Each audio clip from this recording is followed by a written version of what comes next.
Seringkali ya kalau kita mikirin soal kejahatan, yang kebayang itu kan sesuatu yang ya kacau balau, gak teratur, acak.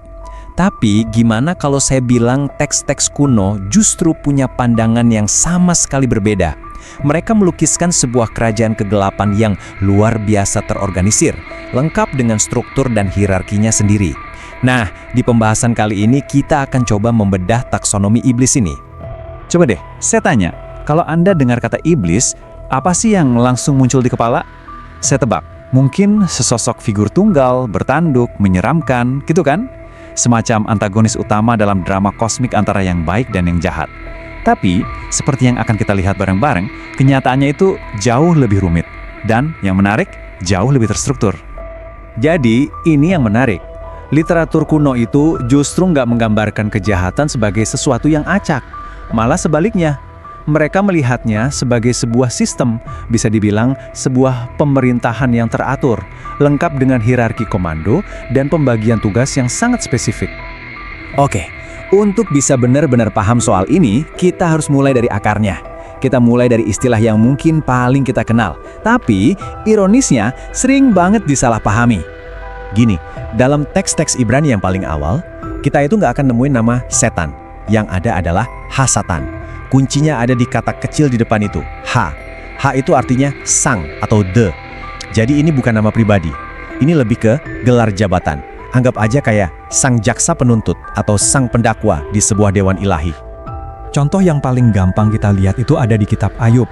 Di sana, Hasatan ini perannya persis kayak jaksa penuntutnya Tuhan, yang tugasnya adalah menguji kesetiaan manusia. Dia itu bagian dari sistem ilahi. Tapi seiring berjalannya waktu, terjadi sebuah pergeseran konseptual yang besar banget. Kata H di depan itu pelan-pelan mulai hilang, dan sebuah gelar jabatan akhirnya berubah menjadi sebuah nama diri. Nah, ini dia, momen kuncinya dari kitab Tawarikh. Ini adalah kali pertama dalam Alkitab Ibrani kata setan muncul sendirian tanpa H. Ini bukan lagi sekedar sang lawan sebagai fungsi, tapi setan, sang lawan, sebagai nama. Ini adalah evolusi konsep yang luar biasa loh, dari sebuah peran fungsional menjadi personifikasi kejahatan itu sendiri. Tentu saja, konsep Satan ini nggak muncul di ruang hampa ya. Penting untuk kita ingat kalau dunia kuno di era Perjanjian Lama itu sudah dipenuhi dengan berbagai macam entitas spiritual lain. Makhluk-makhluk yang dipercaya mendiami tempat-tempat terbuang dan ya melambangkan kekacauan. Coba kita lihat keragamannya. Pertama, ada Azazel. Ini sosok yang cukup misterius di padang gurun. Tempat kambing hitam pembawa dosa dilepaskan. Lalu ada yang namanya Shedim. Ini dianggap sebagai dewa-dewa asing. Terus ada lagi Seirim. Makhluk-makhluk liar berbulu yang digambarkan menari-nari di reruntuhan kota. Dan tentu saja, Lilith, sosok roh malam yang menakutkan. Semua ini nunjukin ke kita betapa kaya dan kompleksnya pemahaman mereka soal dunia roh saat itu. Nah, sekarang kita coba lompat ke era Perjanjian Baru. Di sini, gambarannya jadi jauh lebih tajam dan terorganisir. Bahasa yang dipakai bahkan berubah. Konsep kejahatan spiritual mulai digambarkan pakai terminologi militer. Seolah-olah yang dihadapi itu bukan lagi sekedar roh-roh acak, tapi sebuah pasukan.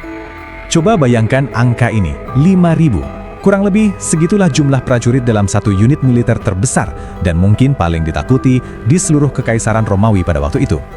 Sebuah kekuatan yang sangat besar, sangat disiplin, dan sangat terorganisir, yang kita kenal sebagai legion. Makanya, waktu entitas di Gerasa itu bilang, namaku legion, itu artinya dalam banget. Itu bukan cuma berarti kami ada banyak. Itu sebuah deklarasi perang. Itu adalah identitas dari sebuah pasukan pendudukan yang terorganisir, yang beroperasi secara kolektif di dalam satu tubuh manusia. Konsepnya benar-benar mengerikan kan? Nah, kalau kita mau lihat penjelasan yang paling rinci soal struktur komando pasukan ini, kita harus lihat tulisan Rasul Paulus. Dia bisa dibilang melukiskan sebuah bagan organisasi yang sangat jelas dari kerajaan kegelapan ini. Di suratnya untuk jemaat di Efesus, Paulus itu pada dasarnya kayak lagi ngasih briefing intelijen militer. Dia bilang, peperangan rohani itu bukanlah melawan satu musuh tunggal, tapi melawan seluruh sistem pemerintahan musuh yang sangat kompleks. Dan dia nggak main-main, dia bahkan ngasih nama untuk tiap tingkatan komando ini pakai istilah-istilah teknis dari bahasa Yunani.